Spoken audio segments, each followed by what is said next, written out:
জানেন কি, আমাদের প্রত্যেকের মধ্যেই মহাভারতের সেই বিভিন্ন ক্যারেক্টারগুলো লুকিয়ে রয়েছে এবং শুধু তাই নয়, আমরা সেই কুরুক্ষেত্র যুদ্ধের সঙ্গেও আমরা প্রত্যেকে যুক্ত। আপনারা হয়তো ভাবছেন কি বলছি, চলুন ব্যাপারটা একটু বুঝিয়ে বলি। ভাবুন তো, আমাদের প্রত্যেকের মধ্যেই অনেক খারাপ গুণ রয়েছে, যেমন ক্রোধ, হিংসা, রাগ, কামনা, বাসনা, অহংকার।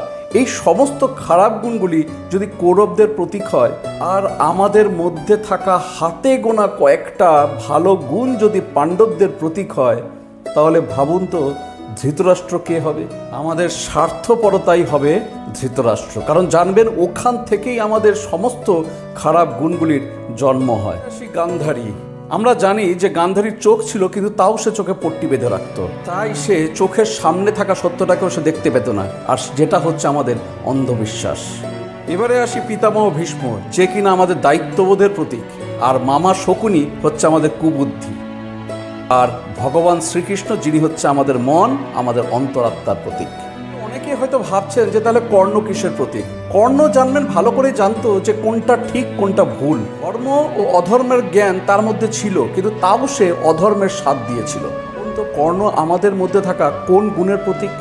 ঠিক ভুলের জ্ঞান জানা সত্ত্বেও যখন আমাদের ঠিকঠাক করতে দেয় না, ইয়েস, কর্ণ হচ্ছে আমাদের ইগোর প্রতীক।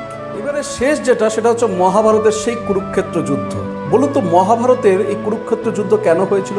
অনেকে হয়তো ভাববেন যে সিংহাসনের জন্য, কিন্তু আমি বলছি না। সিংহাসনের জন্যই যদি যুদ্ধ হতো তাহলে সেটা পাণ্ডবরা বহু আগেই করতে পারতো, কিন্তু সেটা করেনি। করেছে কখন? দ্রৌপদীর বস্ত্র হরণের পর। আর এখানেই সেই দ্রৌপদী হচ্ছে আমাদের সেই আত্মসম্মানের প্রতীক। জানবেন, আমাদের আত্মসম্মানে যখন আঘাত লাগে, তখন আমাদের ওই ভেতরে থাকা কয়েকটা হাতে গোনা মাত্র ভালো গুণ যখন হাজারটা খারাপ গুণের সাথে যখন ক্রমাগত যুদ্ধ চালিয়ে যায়, সেটাই কি আসল কুরুক্ষেত্র নয়? প্রত্যেকে ভালো থাকুন, সুস্থ থাকুন, নমস্কার।